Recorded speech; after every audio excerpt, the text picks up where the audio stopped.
नमस्ते दोस्तों, एक बार फिर से आपके अपने YouTube चैनल मेरी कहानियां पर स्वागत है। आज हम फिर से हाजिर हैं एक नई कहानी के साथ। मेरा नाम अवंतिका है और मैं 25 साल की हूं।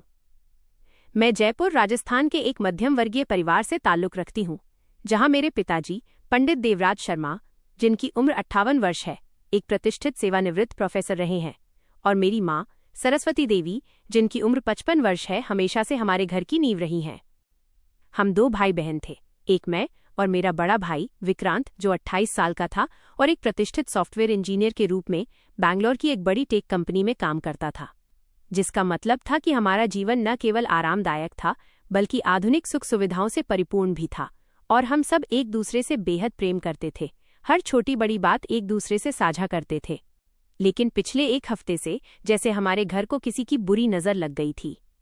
वो रात थी, भरी गर्मी का मौसम था, मगर वातावरण में गहरी उदासी और असहनीय सन्नाटा पसरा हुआ था, ठीक वैसी ही चुप्पी जो एक जलते हुए श्मशान घाट पर छाई रहती है। हम सब घरवाले इस अप्रत्याशित हृदय विदारक घटना के बाद से एक अजीब सी चुप्पी ओढ़कर जी रहे थे। शाम ढलने के बाद का हर पल हमारे लिए एक ताज़ा घाव बन जाता था, और हम सब एक दूसरे से अपनी आंखों के आंसू छिपाने की कोशिश करते हुए अपने अपने कमरों के एकांत में अपने दर्द को हल्का करने का व्यर्थ प्रयास करते थे। क्योंकि एक हफ्ता बीत चुका था, पर एक भी दिन ऐसा नहीं गुजरा था जब हमारे दिलों पर टूटा हुआ दुख का ये पहाड़ थोड़ा भी खिसका हो। काफी देर तक खुद को अपने कमरे में बंद रखने के बाद मैंने स्वयं को किसी कठोर चट्टान की तरह मजबूत करने की कोशिश की और बाहर निकली, क्योंकि मैं जानती थी कि इस पूरे परिवार को, विशेष रूप से मेरी कमजोर माँ और सदमे से टूट चुके पिताजी को, अब केवल मेरी ही हिम्मत का सहारा था। आंगन में रखी संगमरमर की बेसिन पर मैंने हाथ धोए और फिर ठंडे पानी के छींटे अपने चेहरे पर मारे, ताकि रोने से सूजी और खुजलाती हुई आंखों की हालत थोड़ी सुधर सके। और आईने में एक मजबूरन बनावटी मुस्कुराहट सजाकर मैं सबसे पहले भाई के कमरे की ओर बढ़ी, जहां दरवाजे पर हल्की सी दस्तक देकर मैंने उन्हें खाने के लिए बुलाया, और फिर माँ पिताजी के कमरे में प्रवेश किया, जहां मेरे कदम रखते ही मैंने देखा कि वे दोनों तेजी से अपनी आंखें पोंछ रहे थे। मेरा अनुमान एकदम सही था, वे भी मेरे आने से पहले रो रहे थे, पर मुझे देखकर तुरंत आंसू पहुंचे और चेहरे पर जबरदस्ती की हंसी लाने का असफल प्रयास किया। ये कितना विचित्र था कि हम सब एक दूसरे को झूठे दिलासे दे रहे थे और जीवन को एक बहाने से जीने की निरर्थक वजह ढूंढ रहे थे, जबकि हम पर जो जुल्म की आंधी आई थी उससे निकलना असंभव लग रहा था। खैर, मैंने माँ और पिताजी को संभाला, उन्हें सहारा देकर खाने की मेज तक लाई, कुर्सियों पर बिठाया और खुद रसोई की ओर चली गई ताकि गर्मा गर्म रोटियां और सब्जी लेकर आ सकूं। एक हफ्ते के अंदर ही माँ और पिताजी की हालत देखकर मेरा हृदय पीड़ा से भर गया था। वे कैसे इतने कम समय में इतने कमजोर और लाचार हो गए थे, मानो किसी अज्ञात बीमारी ने उन्हें घेर लिया हो। मैंने भोजन बर्तनों में डालकर मेज पर रखा, मगर मेरी नज़र बार बार भाई के कमरे के बंद दरवाजे पर जा रही थी, जो अभी तक बंद था, और मैंने एक बार फिर जाकर 2-3 बार दरवाजे पर दस्तक दी, मगर कोई उत्तर नहीं मिला। इसलिए मैंने वापस आकर माँ और पिताजी को खाना परोसा। थोड़ी देर बाद हम सबने खाने से फारिग हो गए थे। खाना क्या था, बस कुछ निवाले थे जो शरीर में जान बाकी रखने के लिए जरूरी थे। मैंने बर्तन समेटे और माँ के कहने पर एक और बार भाई के दरवाजे पर दस्तक दी, पर दरवाज़ा नहीं खुला। थोड़ी ही देर में मुख्य दरवाजे पर दस्तक हुई और मैंने दरवाज़ा खोला तो सामने मेरी बुआ कविता, चाची हेमा, चाचा मनोज, ताया राजेश और ताई शुभा खड़े थे। सभी ने प्यार से मेरे सिर पर हाथ रखा और अंदर हॉल में आकर माँ और पिताजी से मिले। गले मिलते ही माँ और बुआ का दर्द फिर फूट पड़ा और वे जोर जोर से रोने लगीं, जिन्हें ताई जी ने बड़ी मुश्किल से शांत करवाया। पिछले 8 दिनों से हमारे घर में यूं ही मातम पसरा हुआ था। मेरा इकलौता भाई विक्रांत, जो हमारा सबसे बड़ा सहारा और घर की रौनक था, 8 दिन पहले ही अचानक हमें छोड़कर चला गया था। उसका यूं अचानक जाना हमारे लिए किसी भयानक सदमे से कम नहीं था। हम पर तो सचमुच कयामत टूट पड़ी थी। किसने सोचा था कि 1.5 महीने पहले तक, जब सब कुछ ठीक ठाक था, हम हंसी खुशी अपने घर में रह रहे थे, और फिर यूं अचानक ये हादसा हो जाएगा जिसने हमारी सारी खुशियां छीन ली थीं और हमें भीतर से पूरी तरह तोड़कर रख दिया था। बुआ, ताई और माँ ने भाई की पुरानी बातें शुरू कर दी, जबकि एक कोने में मेरी भाभी वंदना खामोश बैठी उनकी बातें सुन रही थीं। वो तो अभी अभी आई थीं, उनकी शादी को मुश्किल से 1.25 महीना ही हुआ था, इसलिए वो हमसे अभी ज्यादा घुल मिल नहीं पाई थीं। मैं भी ताई के पास एक तरफ जाकर बैठ गई और भाई की बातें सुनकर मेरी आंखें एक बार फिर से आंसू से भर गईं। तभी बुआ ने इच्छा जाहिर की कि वो अपने भतीजे को देखना चाहती हैं, और उन्होंने मुझे कहा कि मैं उन्हें भाई की शादी की वीडियो लगाकर दिखाऊं। मैं न चाहते हुए भी मजबूरन कमरे से लैपटॉप लेने चली गई, क्योंकि मैं नहीं चाहती थी कि माँ पिताजी वीडियो देखें और फिर उनकी तबीयत खराब हो जाए, पर बुआ की बात भी नहीं टाल सकती थी। मैं लैपटॉप उठाकर लाई और शादी की वीडियो चला दी। वीडियो में मेरा भाई विक्रांत कितना खुश था, हंसता खेलता। पता नहीं किसकी बुरी नजर लग गई थी उसे। सब साथ साथ वीडियो देख रहे थे और साथ ही साथ बातें भी जारी थीं और माँ तो बार बार भाई की तस्वीर को छूकर प्यार जता रही थीं और रोए जा रही थीं। तभी बुआ ने भाभी के बारे में पूछा, सरस्वती, तेरी बहू वंदना कहाँ है? इस सवाल पर माँ ने तुरंत मेरी तरफ देखा, जबकि मैं खुद बहुत घबरा गई थी। अब मैं बुआ को क्या जवाब देती? मुझे कुछ समझ नहीं आ रहा था। झूठ बोल सकती थी, नहीं सच बता सकती थी, क्योंकि बुआ के सख्त और पुराने विचारों से हम सब अच्छी तरह वाकिफ थे। अगर बुआ को भाभी के बारे में जरा सी भी भनक लग जाती तो न जाने कितना बड़ा तमाशा हो जाता, और ये हमारे मातम वाले घर में किसी भी हाल में मंजूर नहीं था। इससे पहले कि मैं या माँ बुआ को कोई जवाब दे पाते, घर के दरवाजे से मोहल्ले के पुरुष और महिलाएं अंदर आते दिखाई दिए। वे लोग रोजाना रात के खाने के बाद हमारा दुख हल्का करने के लिए चले आया करते थे। पिताजी, ताया और चाचा पुरुषों को लेकर बैठक में चले गए, जबकि महिलाएं वहीं हॉल में ही बैठ गईं। मैंने महिलाओं को आते देखकर एक सुकून भरी सांस ली कि चलो उनके आने से बुआ का ध्यान भाभी की तरफ से हट जाएगा, लेकिन ये मेरी केवल गलतफहमी थी। उन महिलाओं ने भी हालचाल जानने के बाद भाभी का पूछा, मगर हमारे पास किसी को बताने के लिए कोई जवाब नहीं था। मैं सोचने लगी कि क्या मैं इन सबको बता दूं कि भाभी गहरे सदमे के चलते बेहोशी की दवा लेकर सो गई हैं। मेरे दिमाग में ये ख्याल आया ही था कि इससे पहले ही अचानक भाई के कमरे का दरवाज़ा खुला और वंदना बाहर आती दिखाई दी। उसे इस रूप में देखते ही मैं और माँ शर्म से गड़ गईं और हमारे पास कहने को कुछ बचा ही नहीं था। हमारे सामने ही हमारी इज्जत का जनाजा निकल चुका था और अब हम किसी से क्या शिकायत करते। मैंने कभी नहीं सोचा था कि मेरे भाई की पसंद ऐसी होगी, मगर अब जो होना था वो हो चुका था। अब पछताने का क्या लाभ? काश उस वक्त माँ ने भाई की जल्दबाजी वाली बात न मानी होती तो आज हमें ये दिन न देखना पड़ता। कभी नहीं सोचा था कि भाभी ऐसा व्यवहार करेंगी। सब महिलाओं की नजरें भाई के कमरे की तरफ थीं और वे सब तौबा तौबा करते हुए कानों को हाथ लगा रही थीं। भाभी की इस हालत की उम्मीद किसी को भी नहीं थी। भाई को गुजरे मुश्किल से 1 हफ्ता हुआ था और भाभी की हालत इतनी शर्मनाक थी। उन्होंने ऐसे भड़कीले कपड़े पहने हुए थे कि सबकी नजरें शर्म से झुक गई थीं। सब लोग सवालिया नजरों से मेरी माँ को देखने लगे थे। भाभी बहुत मुश्किल से लाल रंग का भारी लहंगा संभालते हुए हमारी तरफ आई थीं। उनके चलने के साथ ही पैरों में बंधी पायल और कलाई में मौजूद सुहाग की चूड़ियों की खनखनाहट ने पूरे हॉल में शोर मचा दिया था। वो पूरे लाल जोड़े में सजी हुई थीं, ढेर सारे जेवर पहने हुए थे और चेहरे पर एक अजीब सी अनजानी मुस्कुराहट थी, ठीक एक नवविवाहित दुल्हन की तरह। वो चलते हुए हमारे पास आकर रुकीं, कुछ देर खड़ी होकर लैपटॉप पर चल रही शादी की वीडियो को देखती रहीं और फिर अचानक लैपटॉप उठाकर अपने कमरे में चली गईं। बुआ का तो भाभी का ये हुलिया देखते ही पारा हाय हो गया था। वो तुरंत उठकर भाभी के पीछे भागी, मगर इससे पहले ही भाभी ने दरवाज़ा अंदर से बंद कर लिया था। बुआ आग बबूला होती हुई वापस हमारे पास आईं और माँ की क्लास लेनी शुरू कर दी। सरस्वती, ये तुम्हारे घर में क्या हो रहा है? क्या तुम इस घर के रस्म रिवाज भूल गई हो? तुम जानती नहीं हो कि इस परिवार में रहने के क्या उसूल हैं? मगर लगता है बेटे की मौत के बाद तुम सब भूल गई हो। लेकिन कोई बात नहीं, मैं तुम्हें सब याद करा देती हूँ। जिस औरत का पति मर जाए वह विधवा होती है। उसको इस तरह रंगीन कपड़े पहनने का कोई हक नहीं है और न ही सुहाग की कांच की चूड़ियां और जेवर पहनने का हक है। लेकिन तेरी बहू को तो देखो, तेरे बेटे की चिता की आग अभी ठंडी नहीं हुई और उसने इतने भड़कीले चमकीले कपड़े पहनना शुरू कर दिया। इस तरह से तैयार है जैसे कोई सुहागन हो। बुआ का तमाशा शुरू हो चुका था। माँ चुपचाप उनकी बातें सुनती जा रही थीं, क्योंकि बोलने के लिए कुछ था ही नहीं। बुआ कुछ गलत तो नहीं कह रही थी, जो कुछ भी था बुआ सच कह रही थी। बुआ अभी के अभी भाभी को घर से निकालने के लिए कह रही थीं। बड़ी मुश्किल से मैंने बुआ को संभाला और उन्हें समझाया। दरअसल बुआ जी, जब से विक्रांत की मौत हुई है भाभी का दिमागी संतुलन बिगड़ गया है। उनका दिमाग इस बात को मानने के लिए तैयार ही नहीं है कि भाई मर चुके हैं, इसलिए वो खुद को सुहागन बनाकर रखती हैं और भाई का इंतजार करती हैं। हमारी पूरी बात सुनकर सबने गहरा अफसोस जाहिर किया था।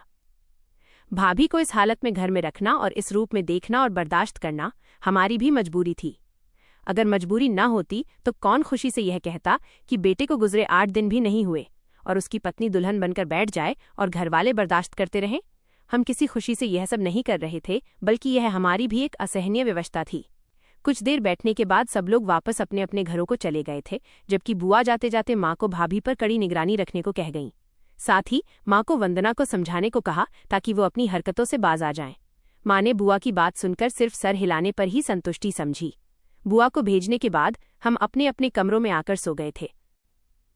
समय गुजरता गया, मगर भाभी अभी तक वैसी की वैसी ही थीं, उनमें जरा भी बदलाव न आया था।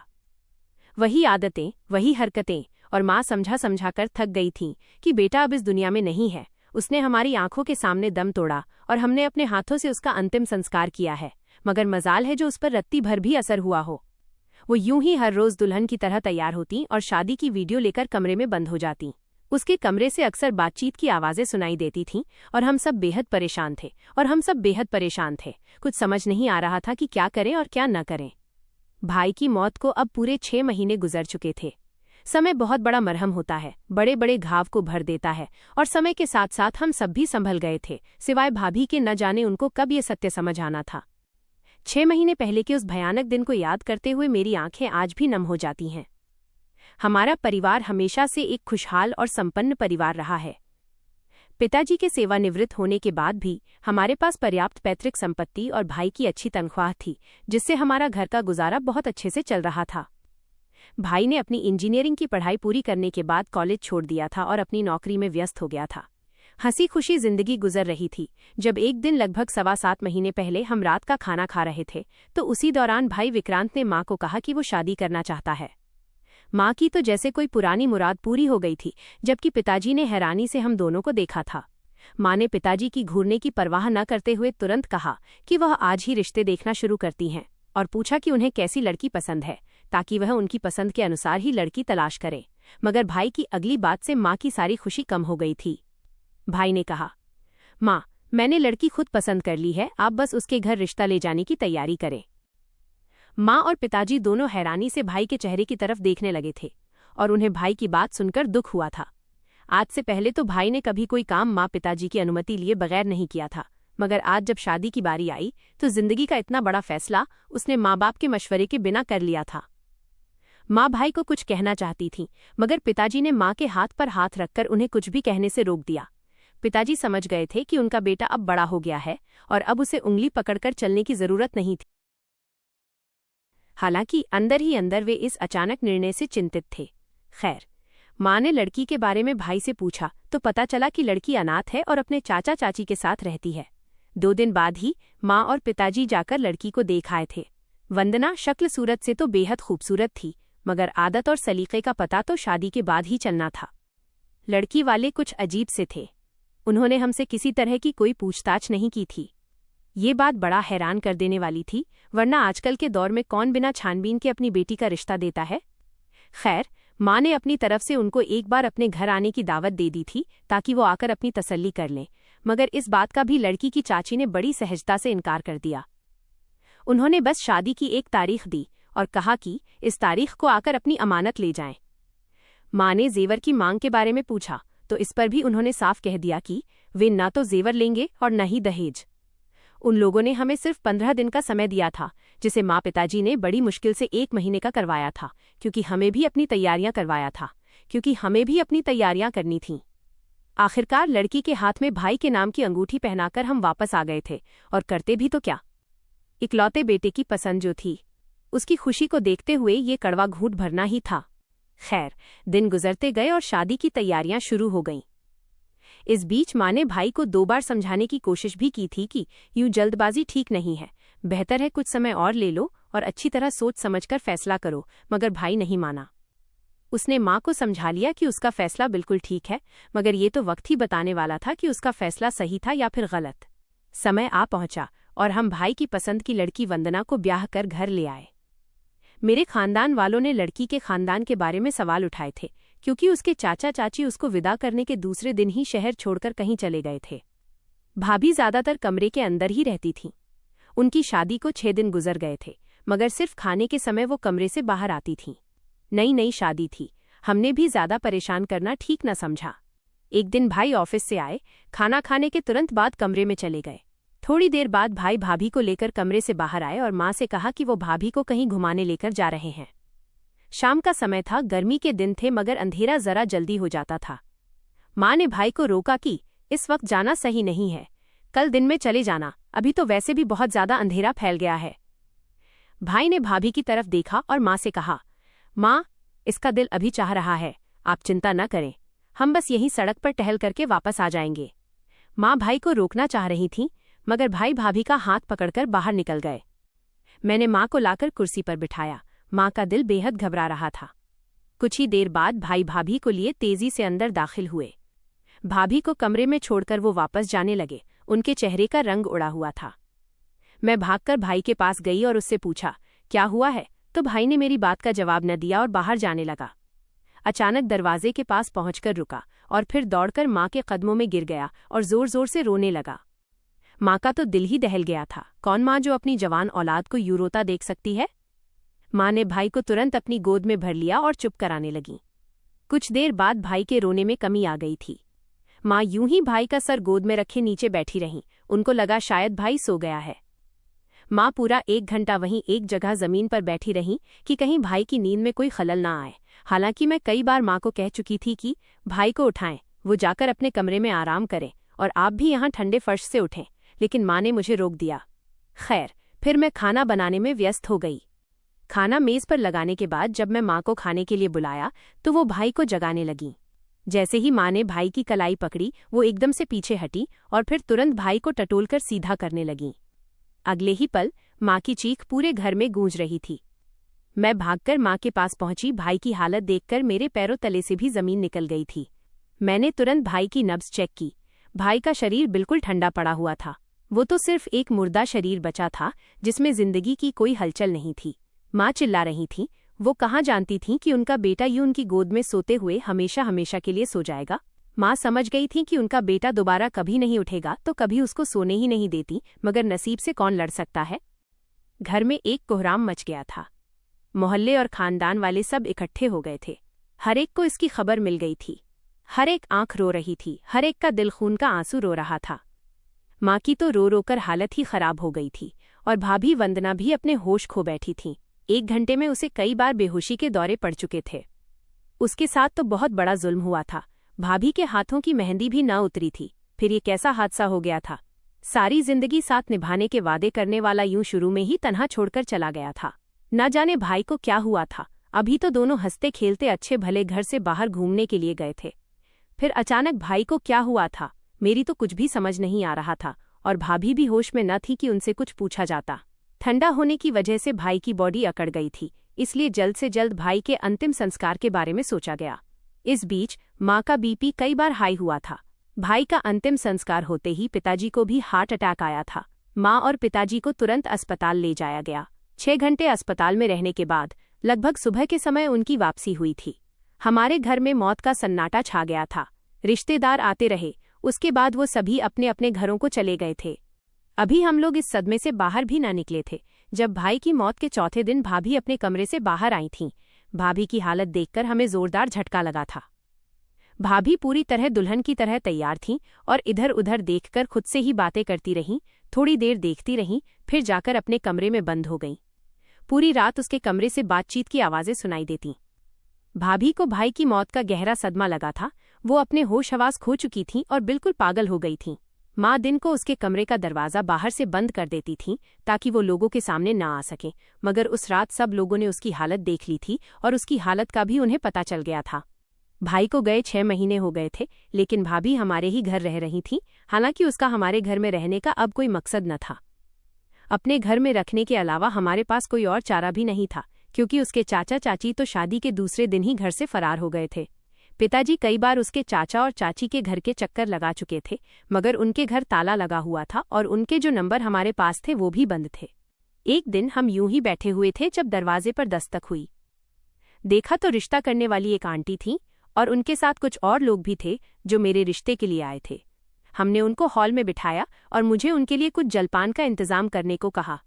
मैं हाँ में सिर हिलाती रसोई में चली गई। कुछ देर बाद भाभी भी अपने कमरे से निकलकर हॉल में चली गई।